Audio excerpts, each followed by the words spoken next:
ஹalleluya ஹalleluya அல்லேலூயா. கர்த்தருடைய பரிசுத்த நாமத்திற்கு மகிமையும் ஸ்தோத்திரம் உண்டாவதாக. ஆண்டவருடைய பிரதான கிருபையினாலே அவருடைய பரிசுத்த சன்னிதானமாக அவருடைய பரிசுத்த ஆலயத்திலே கடந்து வந்து தேவனாய் கர்த்தருக்கு ஒரு ஆராதனை செய்ய முடியாத நல்ல ஒரு பாக்கியத்தை தேவனாய் கர்த்தர் எனக்கு உங்களுக்கு கூட கொடுத்தார்.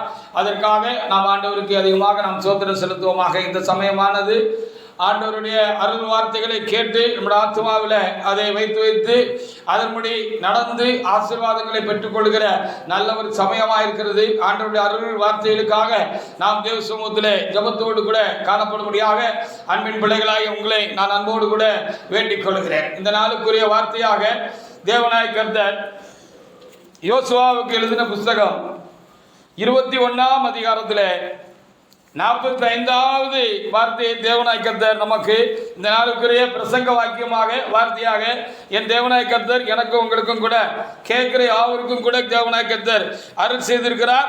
அதற்காக என் தேவனாய் கர்த்தரை நான் சோத்திருக்கிறேன். யோசுவா புஸ்தகத்தில் 21ஆம் அதிகாரத்தில் 45வது வசனத்தை ஒரு தேவனுடைய பிள்ளை எடுத்து வாசிக்க. கர்த்தர் இஸ்ரவேல் புத்திரருக்கு குடும்பத்தாருக்கு சொல்லியிருந்த நல் வார்த்தைகளில் எல்லாம் ஒரு வார்த்தையும் தவறி போகவில்லை.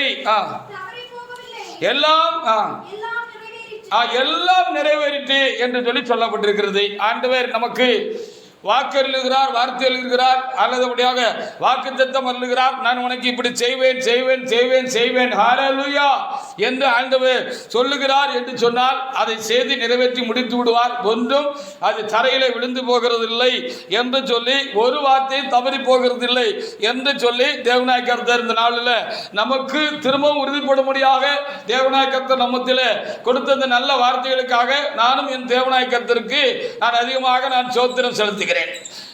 வேத புத்தகத்திலே பார்க்கிற பொழுது அங்கே அநேக விதமான வாக்கு தத்தங்கள் அவருடைய ஜனங்களுக்கு விசேஷமாக தேவனால் தெரிந்து கொள்ளப்பட்ட தேவனுடைய மனிதர்களுக்கு வாக்கு தத்தம் புத்திரர்களுக்கு கொடுக்கப்பட்டது என்று சொல்லி நாம் வேதத்திலே பார்க்கிறோம். அப்படி ஆபிரகாமுக்கா இருக்கட்டும், அவருடைய சந்ததிக்காக இருக்கட்டும், யாக்கோபுக்காக இருக்கட்டும், யோசேப்புக்காக இருக்கட்டும், இல்லது சாமுவேலுக்காக இருக்கட்டும், இல்லது புதிய ஏற்பாட்டிலே கொடுக்கப்பட்ட எந்த ஒரு வாக்குத்தத்தமான வார்த்தைகளாக இருக்கட்டும், அது எல்லாம் ஆம் என்றும் ஆமேன் என்றும் இருக்கிறது என்று சொல்லி நாம் வேதத்திலே வாசிக்கிறோம், அனுபவத்திலே காண்கிறோம். அதற்காக நாம் ஆண்டவருக்கு அதிகமாக நாம் என்ன செய்ய வேண்டும்? ஸ்தோத்திரம் செலுத்த வேண்டாம். ஆனபடினால தேவனுடைய பிள்ளைகளை கர்த்தர் சொல்லுகிறார் என்று சொன்னால் அவர் செய்கிறார் என்று சொல்லி அர்த்தம். கர்த்தர் சொல்லுகிறார் என்றால் செய்கிறார் என்று சொல்லி நாம் விளங்கிக் கொள்ள வேண்டும், புரிந்து கொள்ள வேண்டும்.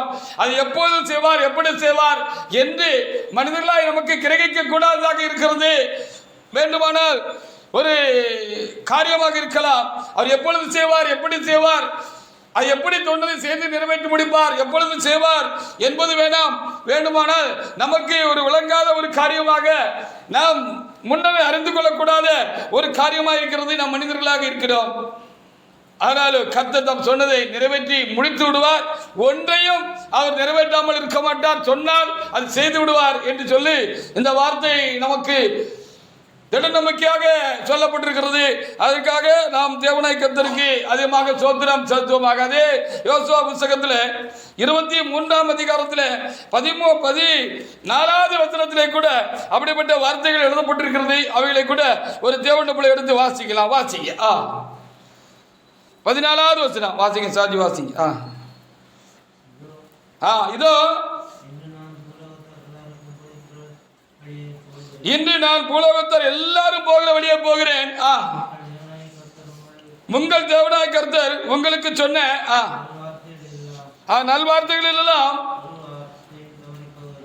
ஒரு வார்த்தை தவறி போகவில்லை என்பதை உங்கள் முழு இதயத்தாலும் முழு ஆத்துமாவிலும் அறிந்திருக்கிறீர்கள்.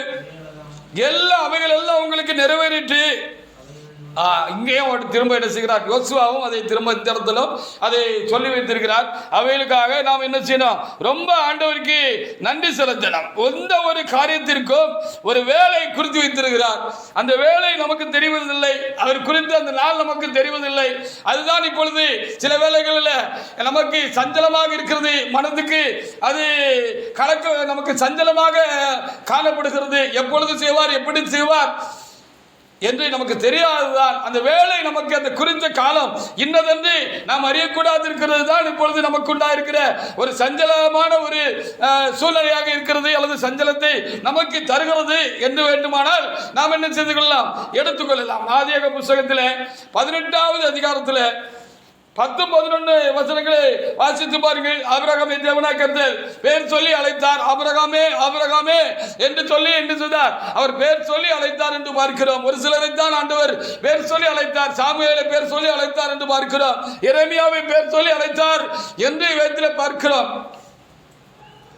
இவர்களாம் பேர் சொல்லி தேவனாய் கர்த்தர் அழைத்தவர் என்று சொல்லி பார்க்கிறோம். அப்படி ஆபிரகாமை பேர் சொல்லி அழைத்து அவருக்கு 75 வயசா இருக்கிற பொழுது, பாப்பா உன்னை ஆசீர்வதிப்பேன், உன் சந்ததி எண்ணி முடியாததாக இருக்கும், அது கடற்கிற மணலை போல இருக்கும், வானத்து நட்சத்திரத்தை போல இருக்கும் அப்படின்னு அவர் சொல்லி கூப்பிட்டாரு. அது நிறைவேற்ற காலம் என்னது என்று அவருக்கு சொல்லப்படவில்லை. அதுதான் இதில் ரொம்ப முக்கியமான ஒரு காரியமாக இருக்கிறது. இந்த இத்தனை நாளுக்குள்ள, இத்தனை வருஷத்துக்குள்ள, இந்த மாதத்தில், இந்த தேதியில், இந்த நிமிஷத்தில், இந்த நாளிகையில் உனக்கு சொன்னதை நான் நிறைவேற்றுவேன் என்று ஆண்டவர் சொல்லவில்லை, வாக்குறுதினார். ஆனால் காலத்தை சொல்லவில்லை. காலம் மறைக்கப்பட்டிருந்தது. அது நடந்தேற வேண்டிய காலம் ஆபிரகாமுக்கும் என்ன செய்யப்பட்டிருந்தது, மறைக்கப்பட்டிருந்தது. ஆனாலும் அந்த காலம் ரொம்ப சுருக்கமா நெருக்கமா வந்த பொழுது ஆண்டவர் அவருக்கு திட்டமாக சொன்னார்னு வேதத்தில் எழுதப்பட்டிருக்கிறது. வாசிக்கலாம். ஆதியாகம புத்தகத்தில் 18ல் 10-11 வசனங்களை கூட ஒருத்தர் எடுத்து வாசிக்கலாம். வாசிங்க, எடுத்தவங்க வாசிக்கிட்டே இருக்க. அப்பொழுது அவர்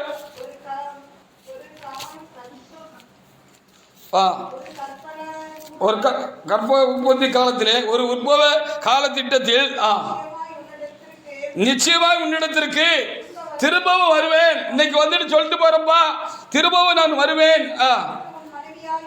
அப்பொழுது உன் மனைவியாகிய சாராளுக்கு ஒரு குமாரன் கண்டிப்பாக இருப்பா, கையில ஒரு பிள்ளை இருக்கும்.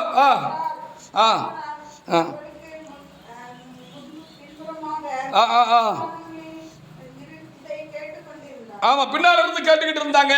அப்ப 2 பேரும் ரொம்ப வயசு போனவங்களா இருந்தாங்க என்று சொல்லி அடுத்த வசனத்தில் எழுதப்பட்டிருக்கிறது. ஆபிரகாமும்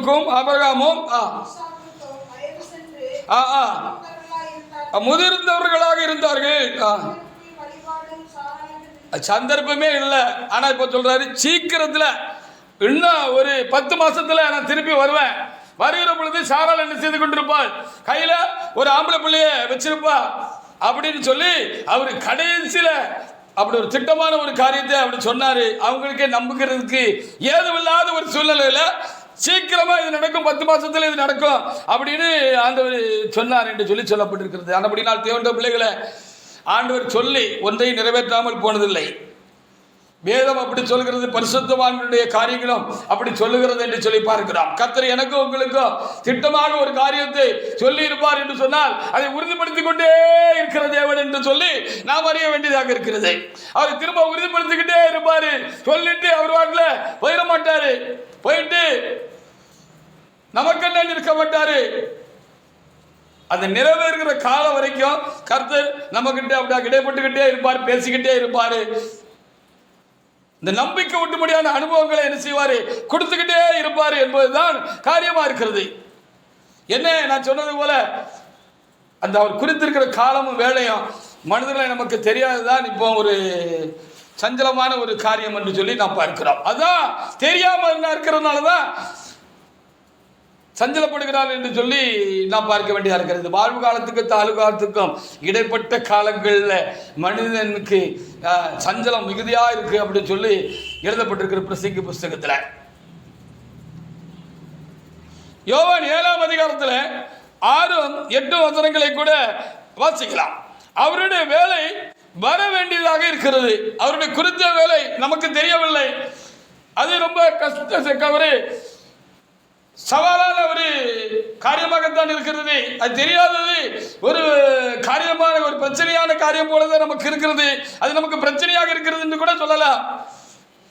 ஆனாலும் எல்லாவற்றுக்கும் ஒரு காலத்தை அவர் வைத்திருக்கிறார், குறித்து வைத்திருக்கிறார். அந்தந்த காலத்தில் அதை கண்டிப்பாக செய்து நிறைவேற்றி விடுவார். யோவான் 7:6-8 வசனங்களை எடுத்து ஒரு வாசிக்கலாம். இயேசு அவர்களை நோக்கி, ஆமா, என் வேலை எனக்கு இன்னும் வரலப்பா, உங்க வேலை எப்பவும் ஆயத்தமா இருக்கிறேன்னு சொன்னார். 8 கூட வாசிங்க. இப்பொழுது நீங்க அந்த பண்டிகைக்கு போங்க, என் வேலை இன்னும் வரலங்க,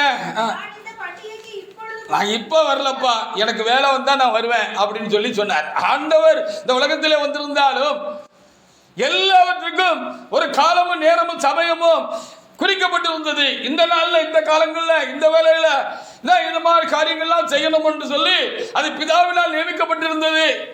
ஒரு காலத்தை தேவன் குறித்து வைத்திருந்தார். அவர் தேவனா இருந்தார். இந்த உலகத்தில் வந்த பொழுது அந்த வேலைக்காக, அந்த சமயத்துக்காக அவர் காத்திருந்தார் என்று சொல்லி சொல்லப்பட்டிருக்கிறது. இனி இயேசு கிறிஸ்து வருவேன்னு சொல்லிட்டு போயிருக்கிறாரு. திரும்பவும் நான் உங்களை என்னிடமாக சேர்த்துக் கொள்வேன் என்று ஆண்டவர் சொல்லிவிட்டு போயிருக்கிறாரு. 2000 வருடங்களாக நாம் காத்திருக்கிறோம்.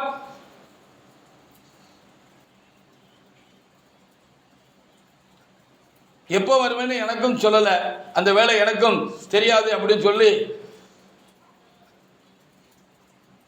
ஒரு கேள்வி வச்சுட்டு போயிட்டார் ஆண்டவரே. ஹல்லேலூயா.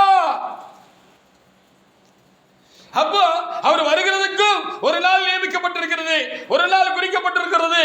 அந்த நாள்ல ஏசப்பா திரும்ப வருவார். ஹல்லேலூயா.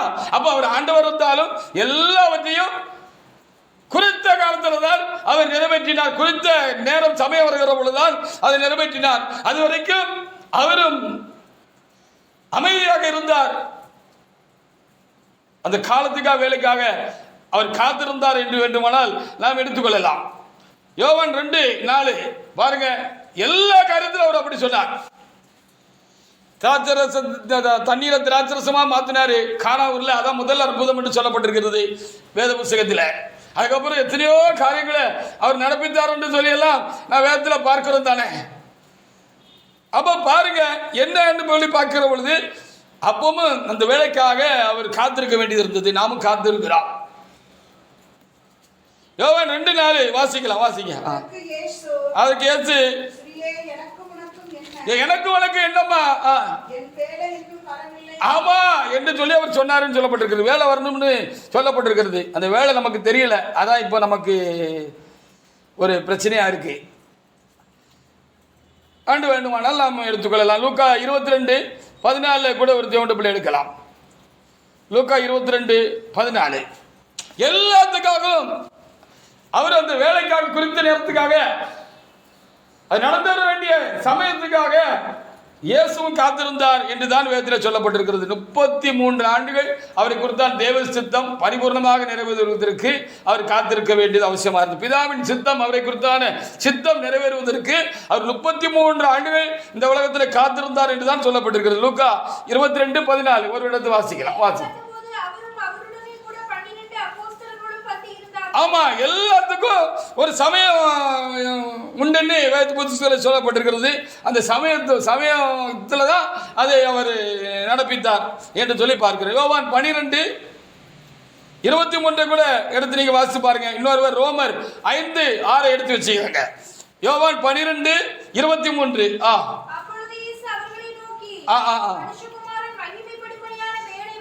ஆமா, அப்போ கர்த்தர் மனுஷகுமாரனாகிய கர்த்தர் மகிமைப்படும்படியான வேலை வந்தது என்று சொல்லி எழுதப்பட்டிருக்கிறது. அதுக்கு முன்னால அவரை கொலை செய்யணும்னு பார்த்தாங்க, அவரை மலை உச்சில தள்ளிக்கிட்டு போய் கொண்டு போடணும்னு பார்த்தாங்க.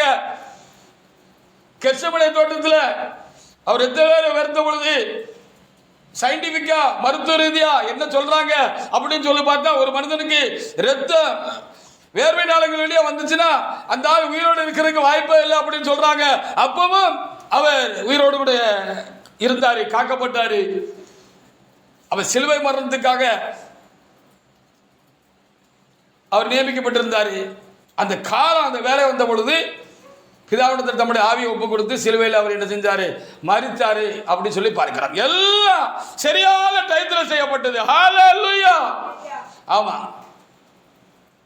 சரியான டைம்ல அந்த நாளிகையில அது நிறைவேற்றப்பட்டது என்று சொல்லி பார்க்கிறோம். அப்படியானால் கர்த்தர் ஒரு காரியத்தை சொன்னார், சரியாக செய்வார், சரியான நேரத்தில் செய்வார், அவர் செய்து முடித்து விடுவார் என்பதுதான் இன்றைக்கு கர்த்தர் நமக்கு சொல்லுகிற ஒரு காரியமா இருக்கிறது. ரோமர் 5:6 எடுத்தவர்கள் வாசிங்க. வாசிங்க. அன்றி நாம் பலனற்றவர்களாக இருக்கும் பொழுது ஆமா அப்படின்னு சொல்லப்பட்டிருக்கு. எல்லாம் குறிச்ச வேலையில தான் நடக்கணும், நடத்துவார் அப்படின்னு ரொம்ப தெளிவாக எழுதி கொடுக்கப்படுது. ஆபிரகாம் சந்ததியை குறித்து ஆபிரகாமுக்கு இப்படி சொன்னபடி அது சரியா நடந்துச்சுன்னு வேதத்தில் நான் பார்க்க முடிகிறது. ஆதியாகமம் 15ஆம் அதிகாரத்தில் 13 இருந்து 16 வரைக்குள்ள வசனங்களை நீங்க வாசித்தீங்கன்னு சொன்னா, ஆபிரகாமுக்கு குழந்தை இல்லாத இந்த காலத்தில் தேவனாகிய கர்த்தர் என்ன சொன்னார், நம்முடைய சந்ததி இவ்வளவு பெருசா இருக்குன்னு சொன்னது மாத்திரமல்ல, இந்த சந்ததி ஒரு உன்னுடைய சந்ததியை நான் அடிமைத்தனத்துக்குள்ள நடத்துவேன், அந்த அடிமைத்தனத்திலிருந்து விடுதலை ஆக்குவேன். 400 வருஷம் அவர்கள் என்ன செய்வார்கள், ரொம்ப ஒரு கஷ்டமான சூழ்நிலையில் இருப்பாங்க. பிற்பாடு நான் அவர்களை என்ன செய்வேன், அவர்கள் அடிமைப்பட்டிருந்த அந்த தேசத்திலிருந்து அவர்களை நான் விடுதலை ஆக்கி கொண்டு வருவேன், கொண்டு வந்து இந்த தேசத்தை அவங்களுக்கு கொடுப்பேன் அப்படின்னு அவர் வாக்குத்தத்தம் செஞ்சாரு. 400 வருஷம் அடிமைகளா இருப்பாங்கன்னு சொல்லி வச்சிருக்கிறார். அல்லேலூயா. அப்படியே அந்த இடத்துல ஆதியாகம புத்தகத்தில் 15 13 முதல் 16 வரை உள்ள வசனங்கள்ல எழுதி கொடுக்கப்பட்டிருக்கிறது. அது யாத்திராகம புத்தகத்தில் பார்க்கிற பொழுது யாத்திராகமம் 12 40 41 வசனங்கள்ல வாசிச்சு பாருங்க. அது அங்கே நிறைவேறிட்டு சும்மா அவங்கள திருப்பி கொண்டு வர மாட்டேன், நிறைய பொருட்களை அந்த தேசத்தாரிலிருந்து அவங்களுக்கு கொள்ள பொருளாக கொடுப்பேன் அப்படின்னு அந்த வசனத்தில் எழுதப்பட்டிருக்கிறது. அது எல்லாம் அப்படி பின் பாயிண்டா என்ன செஞ்சாரு, ரொம்ப அக்யூரேட்டா சரியா அவர் நிறைவேற்றி கொடுத்தாரு. நம்மனா மறந்துடுவோம், ஒன்றை சொல்லுவோம், ஒன்றை செய்வோம், சொன்னதை விட்டுட்டு சொல்லாத செஞ்சுக்கிட்டு இருப்போம், அல்ல சொன்னதே மறந்துடுவான். ஆனா அவர் மறக்கிறதுக்கு மனிதன் கிடையாது. அல்லேலூயா. அவர் மறக்க மாட்டாரு. அவருக்கு எல்லாம் அவருடைய ஆதீனத்தில் அவருக்கு முன்பாக அது இருக்கும், நின்று கொண்டே இருக்கும். எப்பொழுது அவர் முகத்துக்கு முன்பாக அவர் சொன்ன எல்லா காரியங்களும் முகத்துக்கு முன்பாக இருக்கும். அந்தந்த காலத்துக்கு அவர் அந்த காரியங்களை நியமித்து அந்த காலங்களுக்கு கட்டளை கொடுத்திருப்பார். அதனாலதான் நாளுக்காக கவலைப்படாதீங்கன்னு சொல்லப்பட்டிருக்கிறது. ஒரு தேவனுடைய பிள்ளை நாளுக்காக கவலைப்படக்கூடாதுன்னு சொன்னது அதுக்கு தான். ஏன்னா நாளுக்கு என்ன வேணுங்கிறத அவர் ஏற்கனவே நியமித்து வச்சிருப்பாரு. அந்த நாளுக்கும் கட்டளை கொடுத்திருப்பாரு. அந்த நாள் வருகிற பொழுது அந்த காரியத்தை அந்த நாள் செய்து முடித்து விடும். அதனால தான் நம்ம கவலைப்படக்கூடாது அப்படின்னு சொல்லப்பட்டிருக்கிறது. யாத்திராகமம் 12 40 41 வசனங்களை வாசித்து பார்க்கலாம். வாசிங்க. அப்ப 430 வருடங்கள் அங்கே இருந்தார்கள். அன்றைய தினமே அப்படின்னு சொல்லி ரொம்ப அக்யூரேட்டாக எழுதப்பட்டிருக்கு பாருங்க. ஹல்லேலூயா. அப்ப அந்த நாளை தான், அந்த நேரத்தை தான், அந்த வேலையை தான் அவர் குறித்து வச்சிருக்கிறாரு.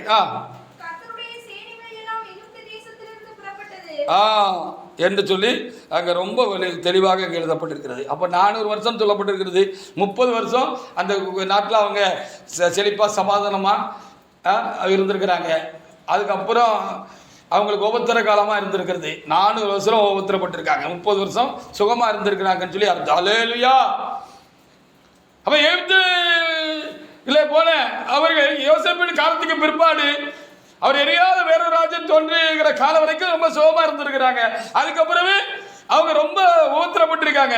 அது உபத்திரம் ரொம்ப உச்சகட்டமாகி மூச்சை பிடிக்க முடியாத ஒரு சூழ்நிலை அவளுக்கு உண்டான பொழுது கர்த்தர் எடுத்தார். கரெக்டா அது சொன்னபடி அந்த 4 வருஷம் முடிஞ்ச உடனே கரெக்டா அந்த நாள்ல அதை செஞ்சார் அப்படின்னு சொல்லி இங்க திட்டமாக நமக்கு என்ன செய்யப்பட்டிருக்கிறது, எழுதி கொடுக்கப்பட்டிருக்கிறது.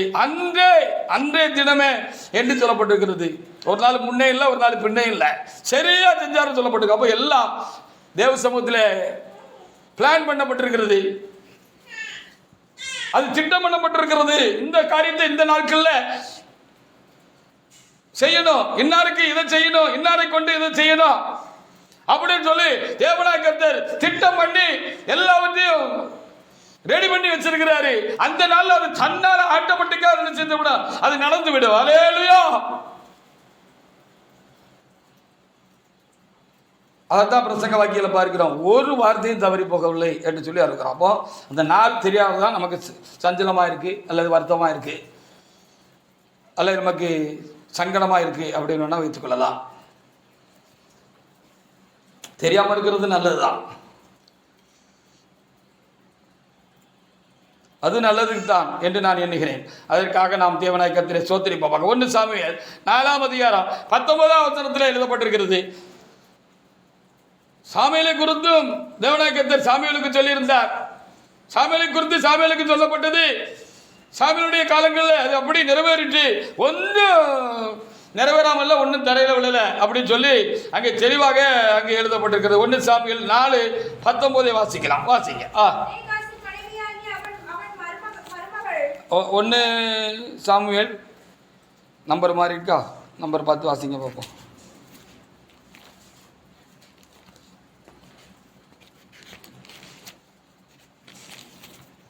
எடுத்து வாசிங்க, எடுத்தவங்க வாசிங்க பார்ப்போம். தரையிலே விழுந்து போகவில்லை என்று அங்கே தெளிவாக எழுதப்பட்டு 3:19 வாசிங்க. ஆமா, சாமுவேல் வளர்ந்தான்,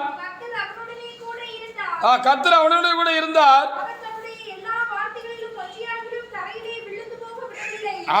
அப்படின்னு சொல்லி எழுதப்பட்டிருக்கு. அல்லேலூயா. சாமுவேலை கூப்பிட்டு ஆண்டவர் சாமுவேலை கொண்டு என்ன செய்வேங்கிறத, என்ன செய்து முடிப்பாங்கிறத சாமுவேலுக்கு திட்டமாக தேவனாகிய கர்த்தர் அவர் என்ன செஞ்சிட்டார், சொல்லியிருந்தாரு, பேசியிருந்தாரு. ஒன்று கூட நடக்காம போல, எல்லாம் நடந்துச்சு அப்படின்னு சொல்லி இந்த சாமுவேல் புஸ்தகத்தில் என்ன செய்யப்பட்டிருக்கிறது, திட்டமாக அங்கே எழுதி கொடுக்கப்பட்டிருக்கிறது. அவைகளுக்காக நாம் ஆண்டவருக்கு என்ன செய்யணும், அதிகமாக நம்ம சோத்திரம் செலுத்த வேண்டியது ரொம்ப அவசியமாக இருக்குது. 1 ராஜாக்கள் 8ஆம் அதிகாரத்தில் 56ஆவது வசனத்தில் கூட நம்ம அங்கே வாசித்து பார்த்தா நமக்கு தெரியும். அங்கே தாவீதுக்கு சொல்லப்பட்ட எல்லாம் தாவீதுக்கு நிறைவேறிட்டு என்று சொல்லி சொல்லப்பட்டிருக்கிறது. அவர் மரித்த பிற்பாடு எத்தனையோ 1000 ஆண்டுகளுக்கு முன்பாக உனக்கு ஒரு வீட்டை கட்டுவேன், உனக்கு ஒரு நிலையான வீட்டை கட்டுவேன், நீ பிதாக்களோடு படுத்துக்கொண்ட பிற்பாடு, நித்திரடைந்த பிற்பாடு, பின்னாட்கள்ல நான் உனக்கு ஒரு குமாரனை எழுப்புவேன், அந்த குமாரனுடைய காலங்களில் இப்படிலாம் செய்வேன், அந்த குமாரனுடைய ராஜ்யத்தை எந்தெந்தைக்கும் நான் நிலைப்படுத்துவேன், ஒரு சந்ததி இவ்வளவா இருக்கும் என்று சொன்ன பொழுது தாவீது ஆவியில விளங்கிக்கிட்டாரு. நாத்தானுக்கு விளங்கிச்சா இல்லையா? தாவீதுக்கு விளங்கிட்டு நாத்தான் கூட நினைச்சிருப்பாரு, அடுத்தால சாலமோன் ராஜ்யத்துக்கு வருவாரு, அவருடைய ராஜ்யத்தை தொடர்ந்து கர்த்தர் நீண்ட நாட்களுக்கு தொடர்ந்து ஆசீர்வதித்து வச்சிருப்பாரு நினைச்சிருப்பாரு. இவருக்கு புரிஞ்சுக்கிட்டு இது சாலமோனை பத்தி இல்ல, நீண்ட காலத்துக்கு பிற்பாடு நம்முடைய சந்ததியில ஒருவரை கர்த்தர் எழுப்ப சித்தமா இருக்கிறார். அவரை தாவீதின் குமாரன் கூப்பிடுவாங்க. அவருடைய சிங்காசனத்தை அவர் எந்த நிலைக்கும் நிலைநிறுத்துவார் அப்படிங்கிற அந்த ஆழ்ந்த காரியங்களை அவர் புரிஞ்சுக்கிட்டாருன்னு நாம் தெரிய முடிகிறது. அதுக்காக நாம் ஆண்டவருக்கு நாம் ஸ்தோத்திரம் செலுத்துவோமாக. வாசிங்க.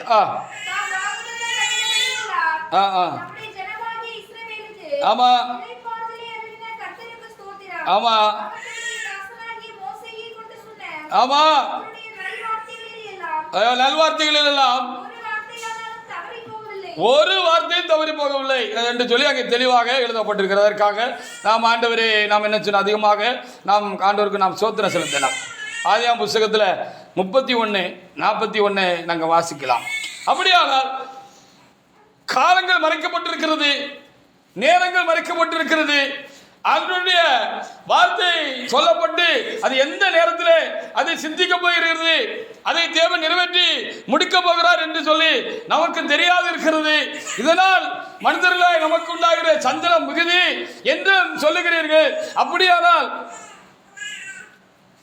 அந்த காலம் மட்டும் எப்படி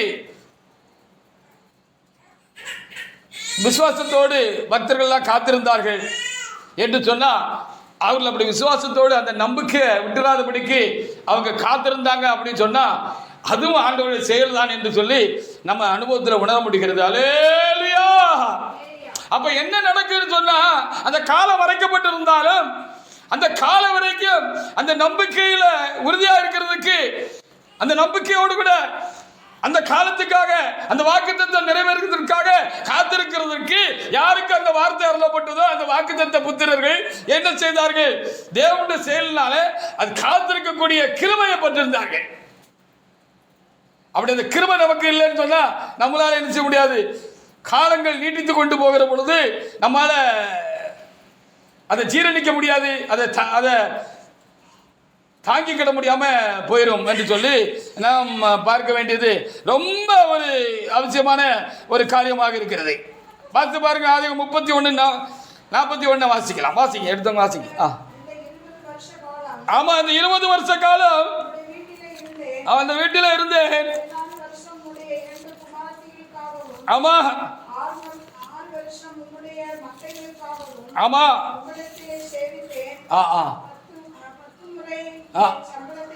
மாற்றினீங்க அப்படின்னு சொல்லி எழுதப்பட்டிருக்கு. யாக்கோப்புக்கு சொன்னது நிறைவேறதுக்கு 20 வருஷம் ஆச்சுன்னு எழுதப்பட்டிருக்கிறது. ஹல்லேலூயா. யாக்கோப்புக்கு கர்த்தர் சொன்னதை அவர் யாக்கோப்புக்கு நிறைவேற்றுவதற்கு அவர் என்ன செஞ்சாரு? 20 வருஷம் ஆச்சு. கடைசி நிமிஷத்துல கூட அது ரொம்ப சஸ்பென்ஸா இருந்துச்சு. அது எப்படி நிறைவேற போகிறது அப்படி என்கிறது ஒரு சஸ்பென்ஸான காரியமா இருந்துச்சு என்று சொல்லி பார்க்க வேண்டியது இருக்கிறது.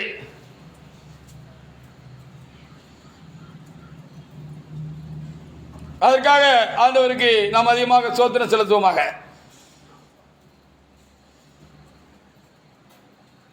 ஆதியாகமம் 34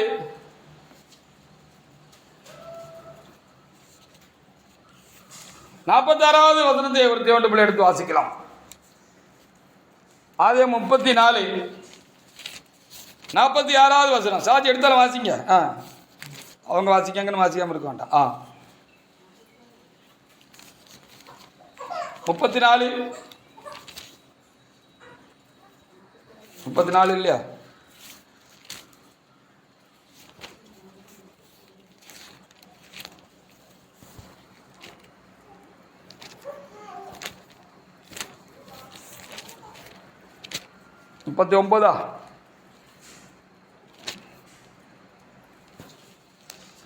அவருக்கு அப்போ வயசு 30 அப்படின்னு சொல்லி அங்கே தெளிவாக எழுதி கொடுக்கப்பட்டிருக்கிறது. ஆதியாகமம் 41:46 வாசிங்க. 41:46 ஆதியாகமம் 41:46. பார்வோனுக்கு முன்பாக நிற்கும் பொழுது 30 வயதா இருந்தால் சொல்லப்பட்டிருக்கிறது. எகிப்துக்கு அவர் களவாய் கொண்டு போகப்பட்ட பொழுது, அடிமையாய் கொண்டு போன பொழுது அவர் நல்ல இளைஞனாக இருந்தார் சொல்லப்பட்டிருக்கிறது. எப்படியும் ஒரு குறிப்பிட்ட வருடம், ஒரு பெரிய தொகையான வருஷத்துக்கு அவர் என்ன செஞ்சிருப்பாரு? அங்க அவர் இருந்தாரு. அந்த 30வது வயதுல தான் அவருக்கு சொன்னது அவருக்கு நிறைவேறிட்டு அவர் அதுக்காக என்ன செய்ய வெயிட் பண்ண வேண்டியதா இருந்துச்சு. ஹல்லேலூயா.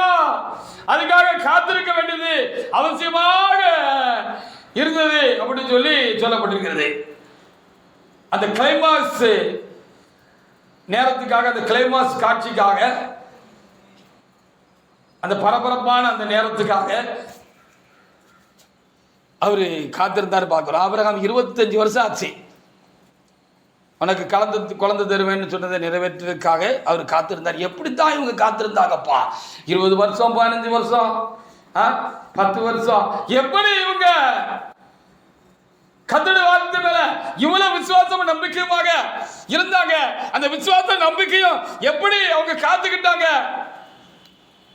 அப்படின்னு சொன்னா அதுவும் இறைவனுடைய செயல் என்று சொல்லி நான் உணர்கிறேன். இல்லாவிட்டால் நீண்ட காலத்துக்கு ஒரு வாக்குத்தத்தம் கொடுக்கப்பட்ட காரியம் நிறைவேறுகிறதுக்காக ஒரு மனிதன் நம்பிக்கையோடு கூட என்ன செய்ய முடியாது, இருக்க முடியாது.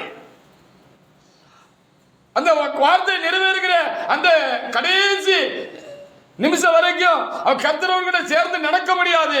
அவனுக்கு கொடுக்கப்பட்ட கடமைகளை, ஆவிக்குரிய கடமைகளை, அந்த நம்பிக்கை விசுவாசத்தை, கர்த்தருடைய காரியங்களை, கிரியைகளை சரியாக செவ்வனே செய்ய முடியாது. பலம் இல்லாம விட்டுட்டு போயிருவாங்க. அதுவும் கர்த்தருடைய செயல் தான் அப்படின்னு சொல்லி பார்க்க முடியும். அப்போ ஆண்டவர் என்ன செய்யறாரு, சொல்றாரு, சொல்றதை நிறைவேற்றுவதற்குன்னு ஒரு காலம் வச்சிருக்கிறாரு. அந்த ரெண்டுக்கு இடையில உள்ள அந்த காலங்கள்ல வாக்குத்தத்தம் பண்ணப்பட்ட அந்த தேவனுடைய மனுஷர்கள் அதை அடைந்து கொள்கிற வரைக்கும் அவர்களை அவரே கரம் பிடித்து நம்பிக்கை உண்டு, தைரியம் உண்டு, கூட இருந்து நடத்துகிறார். இது ஒரு அதிசயமான ஒரு காரியமாக தான் இருக்கு அப்படின்னு சொல்லி நம்ம பார்க்க வேண்டியதா இருக்கிறது. அதற்காக ஆண்டவருக்கு நாம் ஸ்தோத்திரம் செலுத்துமாக. அந்த அளவுக்கு அவர் தம்முடைய மார்போடு அணைத்து கொண்டு அப்படியே அவர்களோடு கூட என்ன செய்தாரு, அப்படி பேசிக்கிட்டே அவர் நடக்கிறாரு. கூட இருந்து கருத்து என்ன செய்கிறாரு, அவர்களுக்கு நம்பிக்கையை அணைஞ்சு போகாதபடிக்கு நம்பிக்கை கொண்டுகிட்டே அவர் வருகிறாருங்கிறதா உண்மையான காரியம். எபிரேயர் புஸ்தகத்தில் 11ஆம் அதிகாரத்தில் 13வது வசனத்தை நீங்க வாசித்து பாருங்க. எபிரேயர் 11:13 அங்க அப்படி சரியா அந்த வார்த்தை எழுதிருக்கு பாருங்க. நம்பி அவங்க அணைத்து கொண்டாங்க. ஆண்டவர் என்ன செஞ்சார், அந்த நம்பிக்கை அவங்களுக்குள்ள உண்டாக்கி அப்படி செஞ்சாரு அப்படின்னு சொல்லி அங்க ரொம்ப தெளிவாக அங்க எழுதி கொடுக்கப்பட்டிருக்கிறது. வாசிக்கலாம். எபிரேயர் 11:13 வாசிக்க. ஆமா, எல்லாரும் வாக்குத்தத்தம் பண்ணப்பட்ட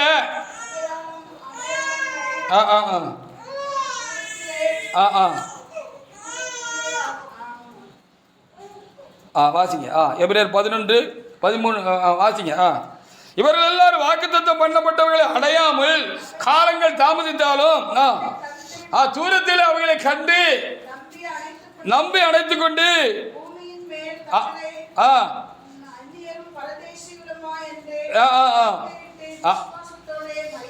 ஆமா, அப்ப தூரத்தில் அவர்களை கண்டு என்ன நம்பி அணைத்துக் கொண்டு நடக்குங்கிற அந்த விசுவாசத்தை அவங்களுக்குள்ள ஆண்டவர் ஊட்டிக்கிட்டே இருந்தாரு அப்படின்னு சொல்லி வேணா நம்ம சொல்லலாம். அல்லேலூயா.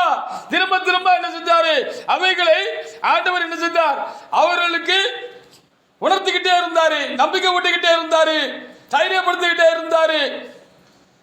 விசுவாசிக்கும்படியாக அவர் எல்லாமே காரியங்களை பேசிக்கிட்டே இருந்தாரு.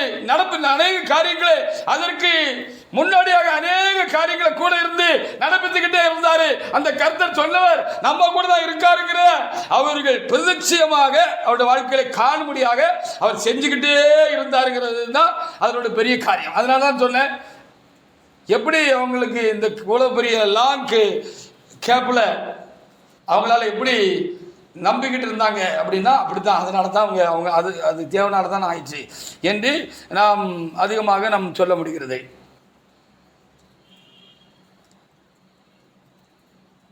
ஆபிரகாம்கிட்ட கர்த்தர் முதல்ல சொப்பனத்தில் பேசினாரு, அப்புறம் அவருக்கு காது கேட்க பேசினாரு. அப்ப அவருக்கு அதுக்கப்புறம் பாத்தீங்கன்னா கால சில பாத்தீங்கன்னு சொன்னா அவருக்கு உள்ளுக்குள்ள இருந்தே கர்த்தர் அவர்கிட்ட பேசிக்கிட்டு இருந்தாரு. அல்லேலூயா. முதல்ல சொப்பனத்துல பேசினவரு காது கேட்க பேசினவரு அதுக்கப்புறம் அவருக்குள்ள இருந்தே பேசிக்கிட்டே இருந்தார். அல்லேலூயா. அதனாலதான் ஆபிரகாமால நம்பிக்கையில நிக்க முடிஞ்சிச்சு, நடக்கிற வரைக்கும் அந்த நம்பிக்கையில என்ன செய்ய முடிஞ்சிச்சு, நிக்க முடிஞ்சிச்சு என்று சொல்லி நம்ம பார்க்க முடிகிறது. அப்படித்தான் எனக்கும் செய்வார், உங்களுக்கும் செய்வார். அதை விசேஷித்த வாக்குத்தத்தங்களை பெற்றுக் கொண்டவர்களுக்கு இப்படிப்பட்ட அனுபவங்களை கர்த்தரே கொடுத்திருப்பார், கொடுக்கிறதுனாலதான் அவர்களால் தாக்கு பிடிக்கப்படுகிறது. அவர்கள் நிற்கிறார்கள். அவர்கள் விசுவாசத்தில் விழுந்து போகிறதில்லை, நம்பிக்கையில உடைந்து போகிறதில்லை, அவருடைய நம்பிக்கைகள் உடைந்து சிதறி போகிறதில்லை.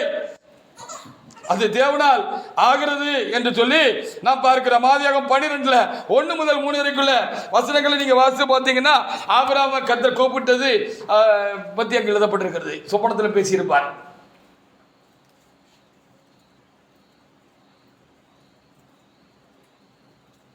அதுக்கப்புறம் ஆதியாகமம் 15 நீங்க எடுத்து வாசித்து பார்த்தீங்க அப்படின்னு சொன்னா 4 வசனத்துக்கு வாசித்து பார்த்தீங்கன்னு சொன்னா அவரு கையை பிடிச்சு ஆண்டவர் கூட்டிட்டு போய் வானத்தை அண்ணாந்து பாரு அப்படின்னு சொல்லி, இப்படி ஒரு ஜனம் இருக்கும் அப்படின்னு சொல்லி பேசினாரு.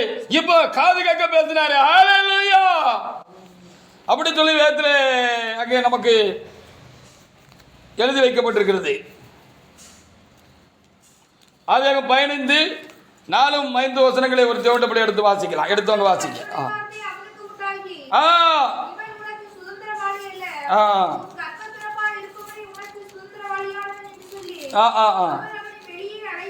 வெளியே கூட்டு போனார் என்று சொல்லப்பட்டிருக்கிறது. அவர் சத்தம் கேட்டுச்சு, வெளியே வா மகனே அப்படி சொல்லி கூப்பிட்டாரு அங்க எழுதப்பட்டிருக்கிறது. இப்ப காது அவருடைய சத்து அவர் சொன்னதை உறுதிப்படுத்துறதுக்காக அவர் காது கேட்க பேசுறாரு. வாசிங்க. வானத்தை அண்ணாந்து பாரு.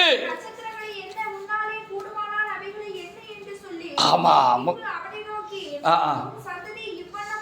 இப்படி இருக்கும்னு சொல்லி நம்பிக்கை ஊட்டினார். அல்லேலூயா. இப்படி ஒரு பிரத்யேகமான வாக்குத்தத்தத்தை ஒருவருக்கு ஒருவர் ஒரு தேவன் கொடுத்திருக்கிறார் என்று சொன்னால் அவரோடு கூட அவர் என்ன செய்வாரு? இப்படி அதை உறுதிப்படுத்திக்கிட்டே இருப்பாரு. அப்படி ஒரு கிருபை அவர் பெற்றிருப்பாரு. அப்படி ஒரு காரியத்தை கர்த்தர் செய்துதான் அந்த குறித்த வேலை வரைக்கும் அவங்கள தம்மோடு கூட நடக்க செய்கிறார். அவரோடு கூட நடந்து போக முடியாத சோர்ந்து விடாய்த்து பலவீனப்பட்டு விசுவாசத்தை நம்பிக்கை விட்டுட்டு எங்க ஆண்டவர் செய்ய போறார் அப்படின்னு சொல்லி அபோட்டன் போட்டு விடாதபடிக்கு, திரும்பி விடாதபடிக்கு, இந்த வாக்குத்தத்தம் நிறைவேறாமல் போய்விடாதபடிக்கு கர்த்தர் நடத்துகிறார் என்பதுதான் ஒரு முக்கியமான ஒரு காரியமாக நாம் என்ன செய்ய வேண்டியிருக்கிறது பார்க்க முடிகிறது.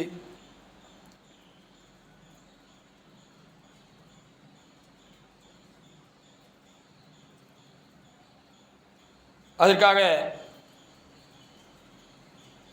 அப்படி கர்த்தருடைய காரியங்கள் பிரத்யட்சமாக அவர்களுக்கு உண்டாயிருந்தது, அவர்களுக்கு காணப்பட்டது என்று சொல்லி பார்க்கிறோம். அதே அதிகாரத்தில் 6-7 கூட வாசிங்க. அதனால தான் அவங்களால விசுவாசிக்க முடிஞ்சிச்சு, நம்பிக்கை விட்டுடாம இருந்து இருக்க முடிஞ்சிச்சு.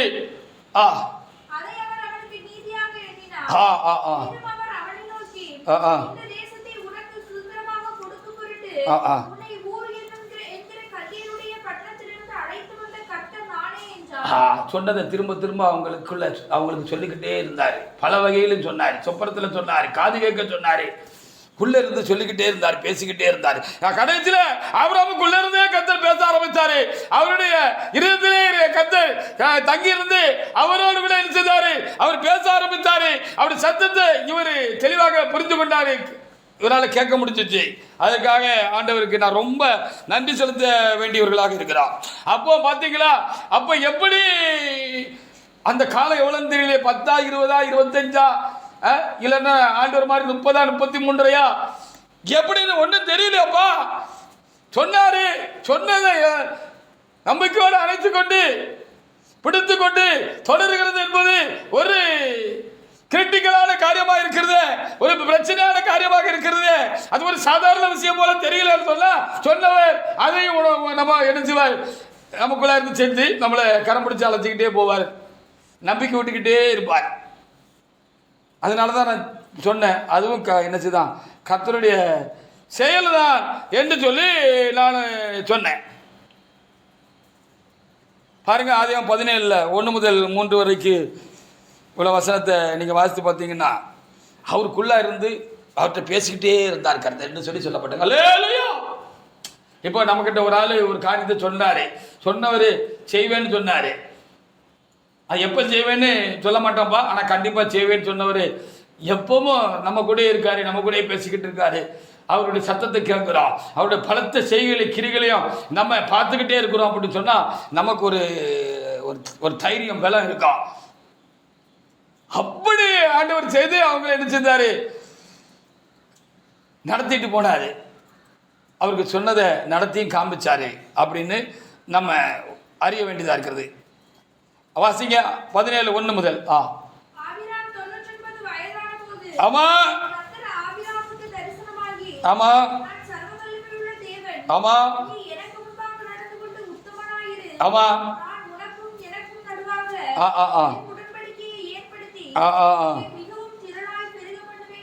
ஆமா ஆமா போதும் முகங்குப்புற விழுந்து அவரு ஆண்டவர் தொழுதுகிட்டாருன்னு சொல்லப்பட்டிருக்கிறார். ஹல்லேலூயா. நீ என்ன செஞ்சிடாத, நம்பிக்கையை விட்டுறாத.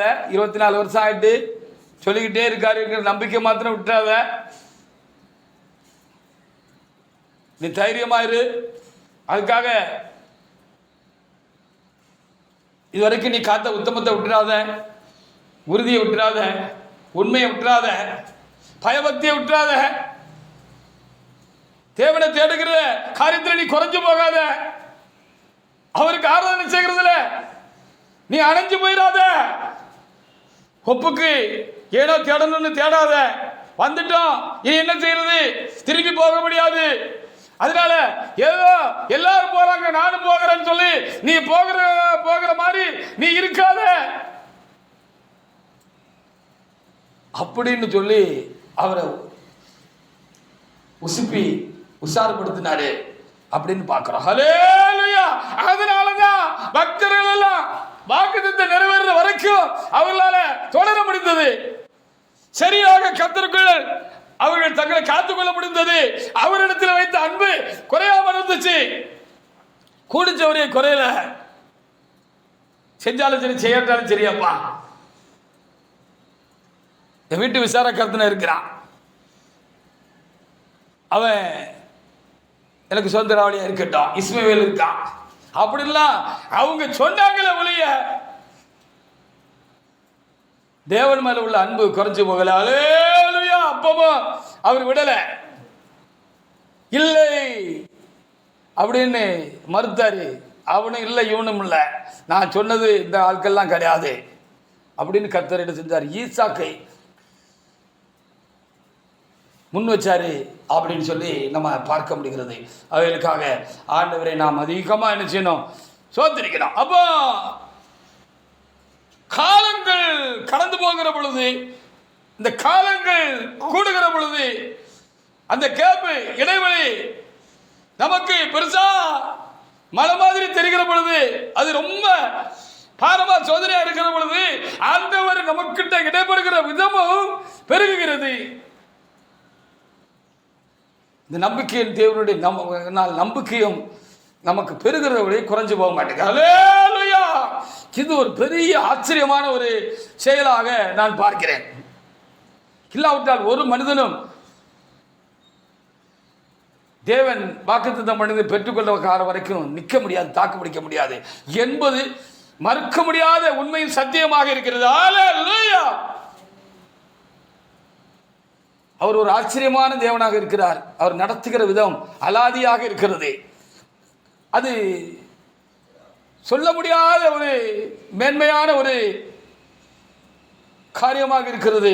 அதற்காக என் ஆண்டவரை நான் நன்றி செலுத்துகிறேன். அவர் கூட இருக்கிறது அதிகமாக அந்த இடைக்காலங்களில் அவர்கள் உணரும்படியாக அவருடைய வாழ்க்கையில் நடப்பிக்கிற ஒவ்வொரு செயலும் கூட அதற்கு ஒரு காரியமாக இருக்கிறது என்று சொல்லி நான் உணர்கிறேன். ஆதியாகமம் 28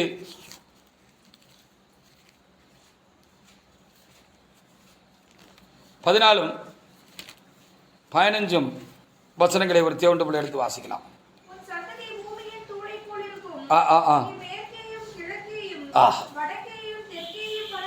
ஆமா ஆமா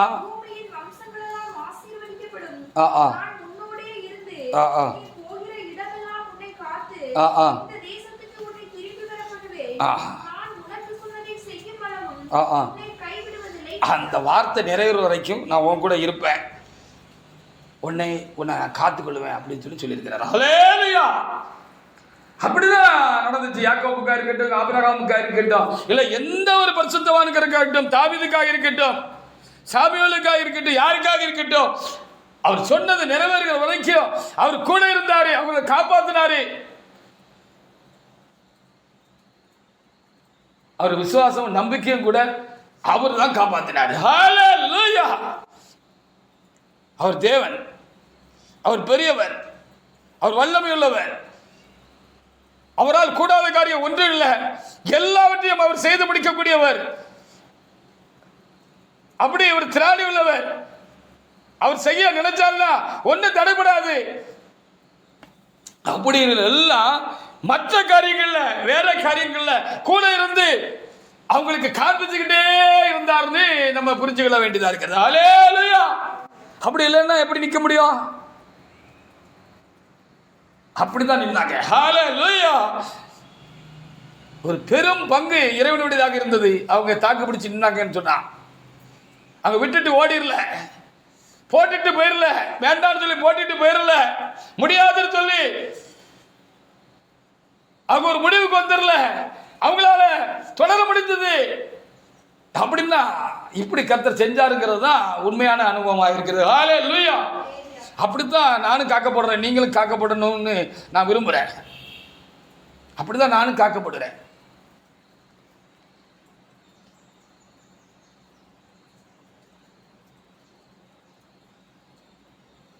இல்லைன்னா கலப்பையை போட்டுட்டு ஓடி இருப்போம். ஹல்லேலூயா. அதுவும் இறை செயலாக இருக்கிறது என்பதை சொல்லி நம்ம என்ன செய்கிறோம், பார்க்கிறோம். யாக்கோபு 20 வருஷம், எப்படியும் யோசேப்பு ஒரு 10, 18, 20 வயசில் 15 வயசில் போனாரா, 20 வயசில் போனாரான்னு தெரியல. அவர் ஒரு 10 வருஷத்துக்கு மேலே காத்திருந்ததாக சொல்லப்பட்டிருக்கிறது. ஆபிரகாம் 25 வருஷம் காத்திருந்தார்னு சொல்லப்பட்டிருக்கிறது. தேவன் தம்மை குறித்த நோக்கம் சித்தமாக இந்த பூமியில் நிறைவேற்றி தீர்க்கப்படுவதற்கு 33 ஆண்டுகள் அவர் பேட்டி பண்ணிட்டு இருந்தாரே அப்படின்னு சொல்லி இயேசுவை குறித்து எழுதப்பட்டிருக்கிறது. எப்படி இதெல்லாம் எப்படி அவர் நம்பி விசுவாசித்து அதை அணைத்து கொண்டு போனார்கள் சொன்னால், அந்த தேவன் அவர்களை அணைத்து கொண்டு அவர்களோடு கூட தொடர்ந்தார், நடந்தார். அவரால் ஆகும் என்பதை பல திருஷ்டாந்தங்கள் மூலமாக அவருடைய சொந்த வாழ்க்கையில அவர் நடப்பித்த பல செயல்களினால ஆண்டவர் என்ன செஞ்சாரு, அவருக்கு அதை விளங்க செய்து கொண்டே இருந்தார்னு தான் சொல்ல வேண்டியது இருக்கிறது. ஹல்லேலூயா. இந்த பிரதானமான வாக்குத்தத்தம் நிறைவேறுகிறதுக்கு வரைக்கும் அதற்கு முன்பாக அநேக சொல்லப்பட்ட காரியங்கள் நடந்துகிட்டே இருந்துச்சு. அதான் முக்கியமான காரியம். ஹல்லேலூயா. கர்த்தர் சொன்னாரு, மற்ற காரியங்களுக்கும் கர்த்தர் அவங்க கூட பேசினபடி அந்த காரியங்கள் எல்லாம் நடப்பிச்சாரு. அப்படி நடப்பிச்சு இதை செஞ்சேன்னா அதை நான் செய்வேன் அப்படின்னு விசுவாசிக்கத்தக்கதாக செய்வீங்க, அப்படி விசுவாசிக்கத்தக்கதான காரியங்களை கர்த்தர் செஞ்சாரு.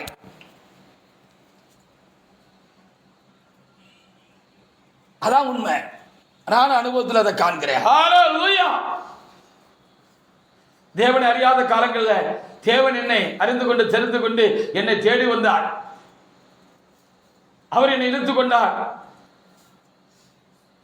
தேவனே நீர் என்னை இழுத்துக் கொள்ளும், அப்பொழுது உமக்கு பின்னாக ஓடி வருவோம் என்று சொன்னது போல அவர் என்னை இழுத்துக் கொண்டபடினாலே நான் ஓட ஆரம்பித்தேன். 1983 பிந்திய மாதங்களின் வாக்கள் இருக்கும் என்று நினைக்கிறேன். அப்பொழுது கர்த்தர் என்னை தொட்டு என்னை அழைத்தார், கூப்பிட்டார். ஏறக்குறைய 37-40 ஆண்டுகள் நான் அவரை தொடர்கிறேன். விசுவாசியாய் தொடர்ந்த காலங்கள் உண்டு. அப்பொழுது சந்தித்த பிரச்சனைகள் உண்டு, காரியங்கள் உண்டு. ஊழியத்தை கண்டு கர்த்தர் அழைத்து தேவ சமூகத்திலே கொண்டு வந்து நிறுத்தியிருக்கிறார். இப்பொழுதும் நான் சந்தித்த அநேக காரியங்கள் உண்டு. எதிர்ப்பான சவாலான காரியங்கள் உண்டு. அவரின் வாழ்க்கையில் செய்த எத்தனையோ நன்மையான காரியங்கள் உண்டு. திகைத்து நின்ற நேரங்களும் சமயங்களும் உண்டு.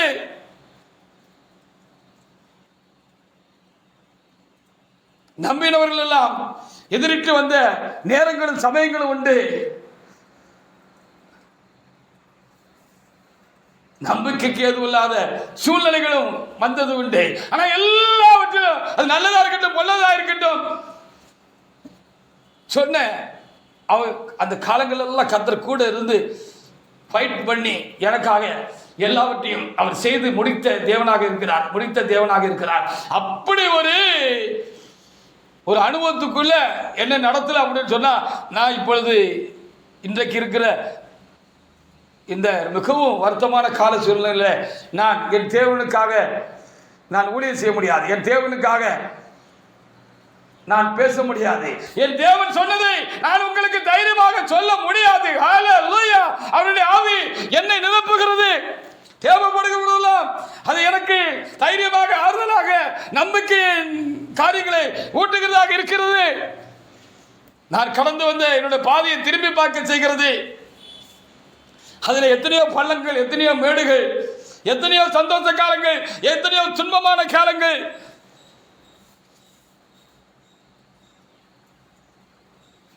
எத்தனையோ உறவுகள் பிரிந்து கைவிட்ட காலங்கள் எல்லாம் உண்டாயிருந்தது. ஆனாலும் என் தேவன் எல்லா காலங்களிலும் என் கூட இருந்தார், இருக்கிறார் என்பதுதான் ஒரு பெரிய தொடர்ந்து முன்னேறி போறதுக்கு ஒரு பெரிய பக்கபலமா பலனா இருக்கு என்று சொல்ல வேண்டியிருக்கிறது. எனக்கே எப்படி இருந்திருக்கும் என்று சொன்னால், அந்த ஆபிரகாமுக்கு எப்படி இருந்திருப்பார், அந்த யாக்கோபுக்கு எப்படி இருந்திருப்பார், அந்த ஈசாக்குக்கு எப்படி இருந்திருப்பார், அந்த யோசேப்புக்கு எப்படி இருந்திருப்பார். நம்ம ரொம்ப என்னை சிந்தித்து பார்க்க வேண்டிய ஒரு காரியமாக நான் உணர்கிறேன். அதற்காக என் தேவனாய் கர்த்தரை நான் சோத்திருக்கிறேன். நம்பிக்கை தேவன் நம்பிக்கை ஊட்டி, நம்பிக்கை தேவன் கூட இருந்து அவர் ஒவ்வொரு செயலையும் சிறப்பாக அவர் செய்கிறார், முடிக்கிறார் என்பதை ஒரு தேவனுடைய பிள்ளை, ஒரு தேவனுடைய மனுஷன், வாக்குத்தத்தத்தை பெற்றுக் கொண்டான ஒரு தேவனுடைய மனுஷன், ஒரு தேவனுடைய பிள்ளை அவர்கள் உணராது இருப்பார்கள் என்று சொன்னால்,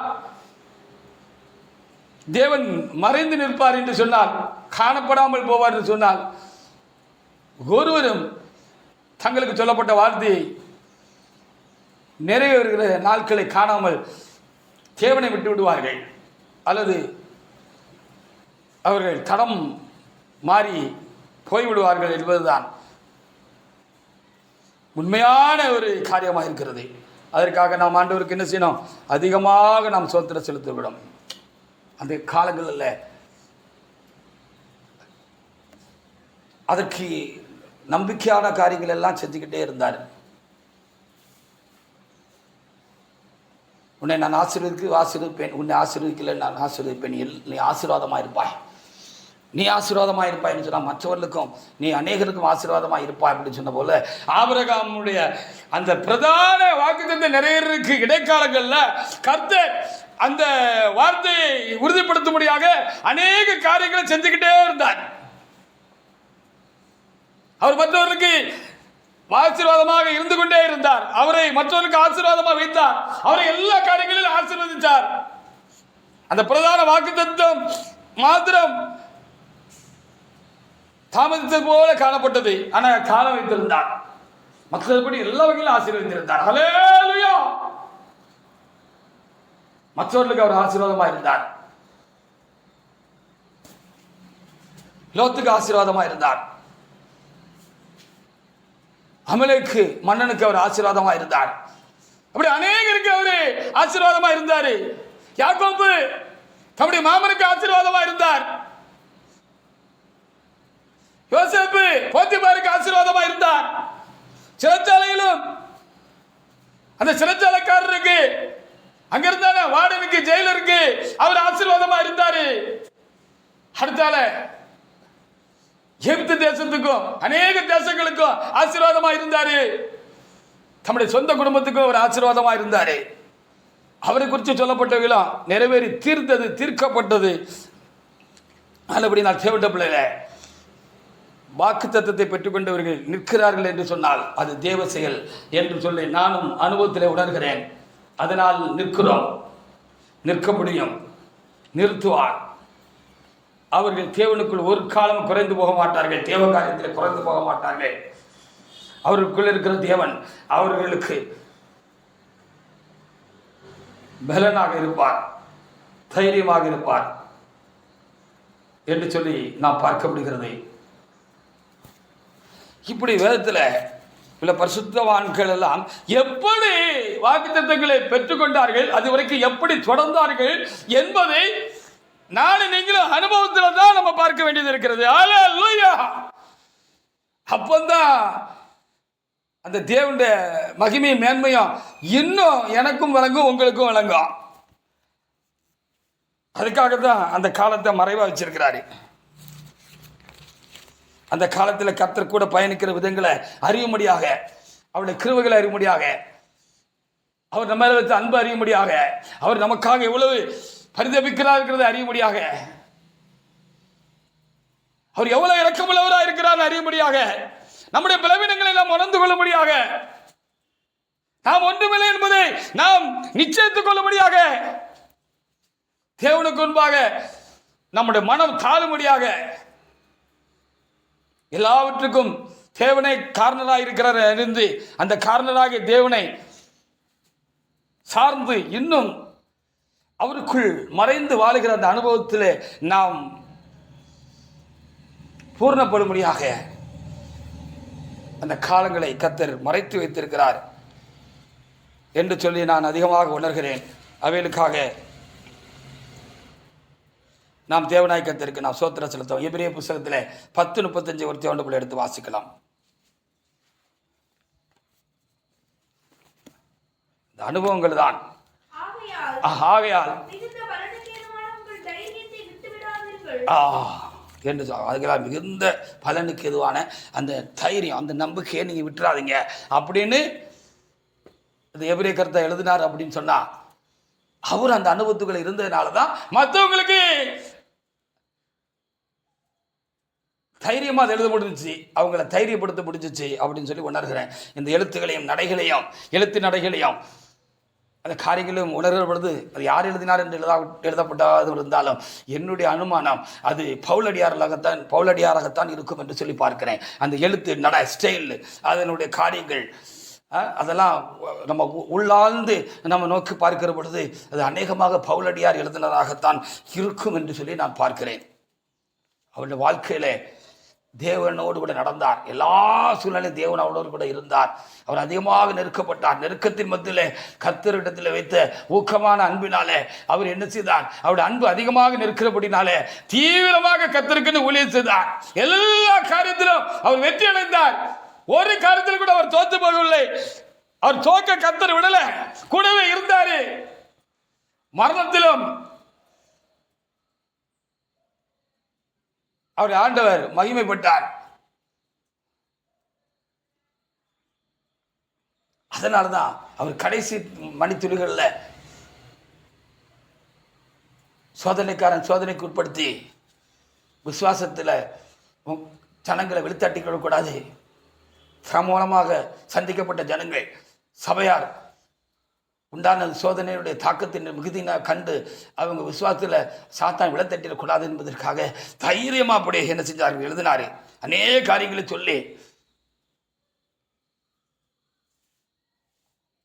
அதனால் மிகுந்த பலனுக்கு எதுவான தைரியத்தை நீங்கள் என்ன செஞ்சிடாதீங்க, விட்டுறாதீங்க அப்படின்னு சொல்லி எழுதினார்னு சொல்லி பார்க்க முடிகிறது. அப்படி நான் தேவண்ட பிள்ளைகளை நமக்கும் சொன்னவர்களை நிறைவேற்றி நம்மை குறித்து, நம்மை சார்ந்த காரியங்களை குறித்து, நம்முடைய ஊழியங்களை குறித்து, நம்முடைய திருச்சபையை குறித்து, நமக்கு வாக்களித்த ஒவ்வொரு காரியத்தையும் குறித்து கர்த்தர் சொன்னதை அவர் நிறைவேற்றி முடித்து விடுவார். அந்த காலம் நமக்கு மறைவாக இருந்தாலும் அதை சொன்னவர் நமக்கு மறைவாக இல்லை, நம்மோடு கூடவே பயணிக்கிறார். அவருடைய செயல்கள் நம்மை நிமிர்ந்து பார்க்க செய்கிறதும் நிமிர்ந்து நடக்க செய்கிறதுமாக இருக்கிறது என்பதை மாத்திரம் நான் உணர்கிறேன். ஆனபடினாலே நமக்கும் சொன்னதை தேவனாய் கர்த்தர் என்ன செய்வார்? கண்டிப்பாக ஒரு வார்த்தையும் தவறி போகாதபடிக்கு, தரையில் விழுந்து போகாதபடிக்கு அவர் நிறைவேற்றி முடிப்பார் என்று நாம் நம்பிக்கையோடு கூட காணப்பட வேண்டும் என்று கர்த்தர் நாளில் நமக்கு ஆலோசனை தந்தமைக்காக ஆண்டவருக்கு நாம் ஸ்தோத்திரம் செலுத்துவோமாக. திரும்ப பிரசங்க வாக்கியங்களை வாசித்து முடிக்கலாம். யோசுவா 21ஆம் அதிகாரத்தில் 45வது வசனத்தை, பிரசங்க வாக்கியத்தை நாம் திரும்பவும் வாசித்து நாம் அடுத்த காரியங்களுக்கு கடந்து செல்வோமாக. வாசிங்க. யோசுவா 21:45. கர்த்தர் இஸ்ரவேல் குடும்பத்தாருக்கு சொல்லியிருந்த நல் வார்த்தைகளில், ஆமா, நல் வார்த்தைகளில் எல்லாம் ஒரு வார்த்தையும் தவறி போகவில்லை, மிஸ் ஆகல. ஜஸ்ட் மிஸ் அப்படின்னு சொல்றதுக்கு ஒண்ணுமே இல்லை. ஹல்லேலூயா. எல்லாவற்றையும் செய்து முடித்தார் என்று சொல்லப்பட்டிருக்கிறது. அந்த காலம் வரை அவர் நம்மை தம்மோடு கூட பயணிக்க செய்ய, நடத்தி செல்லவும் அவர் பெரியவராயிருக்கிறார். அவரே நம்மை பயணிக்க செய்கிறார். அந்த நம்பிக்கை குன்றிவிடாதபடிக்கு அந்த நம்பிக்கையிலே நாம் உறுதிப்பட்டு தேவனோடு கூட நடக்க செய்கிறதும், அந்த குறித்த காலத்திலே அதை நிறைவேற்றுகிறதும் எல்லாம் இறை செயலாக இருக்கிறது. எல்லாம் ஈசன் செயல் என்று சொன்னது போல அந்த ஈசனுடைய செயலாக இருக்கிறது. எல்லாமே ஈசன் செயல் என்று சொல்லுவார்கள். அப்படி போல இருக்கிறது. அதற்காக என் தேவனை நான் சோத்திருக்கிறேன். ஆனால் தேவனுடைய பிள்ளைகளை தேவனோடு கூட சேர்ந்து பயணிக்க கற்றுக்கொள்வோமாக. கர்த்தரும் நம்மை கரம் பிடித்து நடத்துவாராக. கர்த்தர் இந்த வார்த்தைகளை ஆசீர்வதிப்பாராக. நாம் தேவனாய் கர்த்தரை நாம்